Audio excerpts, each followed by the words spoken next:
阿三物将会在高雄佛光山本馆进行展出，因此我们的频道会新增佛光本馆展出系列，连续介绍这次展出的作品，让大家可以在前往现场观赏前，先约略了解作品，也让在海外或时间不能配合的朋友们，能够透过频道弥补不能到现场的遗憾。唐山过台湾是阿三物2023年的作品，画作大小为1000号。为了求生存，冒着生命的危险，渡过黑水沟，来到这个岛上奋斗打拼，不畏苦不怕难，是台湾人刻在骨子里的精髓。阿三物超过一甲子在艺术世界里奋斗的职人精神，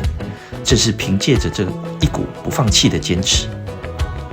这幅作品的构图是呈现渡过黑水沟后登陆的景象，描述先民从淡水上岸后往南洋平原开垦的路上。阿三物采取3拼画作的方式，是为了将画面的呈现变大，而呈现各种鲜明人物的意象。除了不同人物的速写，还有为了开垦所携带的农具和水牛，更是有忠实护主的爱犬一路相随。这幅创作是阿三物近年来少数偏写实风格的作品，每个人物的面部表情和动作各有不同。透过阿三物的精炼笔触描绘，传达出了先民与大自然生死搏斗的生命力。除了身体上的劳累之外，更是有着如释重负的神情，而这也解释了我们的先民们为何那么懂得敬谢天地的道理。这幅超大尺寸的作品，各位荧幕前的你们一定要到现场观赏，才能感受到那股渡海登陆的气势。这幅以蓝色为底的红黑白系列是阿三物2011年的作品，画作大小为333×248.5公分，约为500号。红黑白系列是阿三物在1995年之后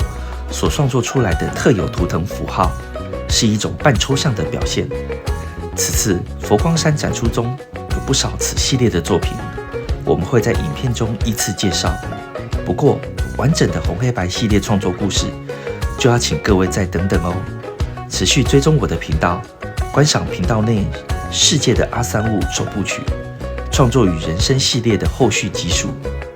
阿三物的东方哲学底蕴有老庄思想，而老庄思想的精髓就是认识大自然。透过向大自然学习，了解大自然的不变法则，就是阴阳消长。是以老庄或是易经常常会提到，阴阳和谐就是美之极致，美的最高境界就是阴阳和谐。阿三物作品里特有的阴阳纹图腾符号，就是直线和曲线的组合，直线为阳刚，曲线为阴柔。女性的身体宛如曲线，男性则是阳刚的直线。阿三物运用直线和曲线的组合，来表达阴阳结合的意境，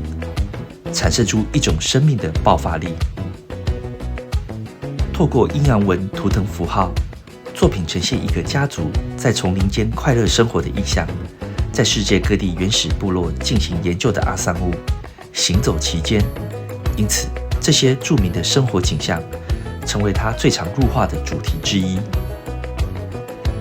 一家人的合影，这幅红黑白创作是阿三物2012年的作品，画作大小为145.5×112公分，约为80号。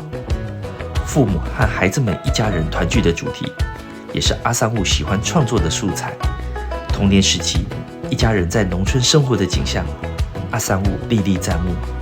虽然农务生活令人体累疲累，但是全家团聚的生活一直是阿三物最快乐的回忆。阿三物将自己特有的阴阳纹图腾符号，用更随性的笔法，呈现父母和孩子快乐的合影。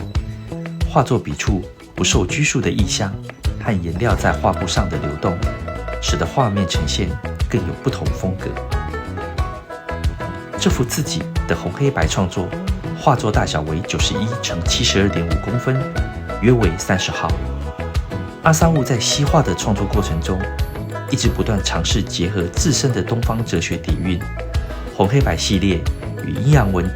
图腾，便是阿三物最具辨识性的风格。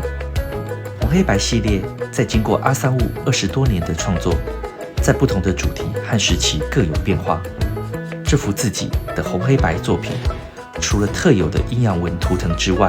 还呈现了这个时期 no ending 的特色，构图与东方的剪纸异曲同工。整幅作品的每一个地方都有交接，亦或像是房子里的梁互相连接，所以画面上的呈现是非常稳定。这张站立在高岗上的红黑白系列是阿桑雾2020年的作品，画作大小为91×72.5公分，约为30号。阿桑雾红黑白系列的作品里没有距离，因为有距离就会产生空间，有了空间，时间就会错误而产生扭曲。阿桑雾为了将创作呈现在同一平面上，把时间和空间结合在一起的时候，选择将物理的空间压平。虽然阿桑雾的作品里没有物理空间，但是却有心理的空间。透过心理空间的想象，作品里的意象呈现有前后的感觉，而这幅作品的阳光、蓝天、白云背景，显现出一个人站在高岗上的开阔。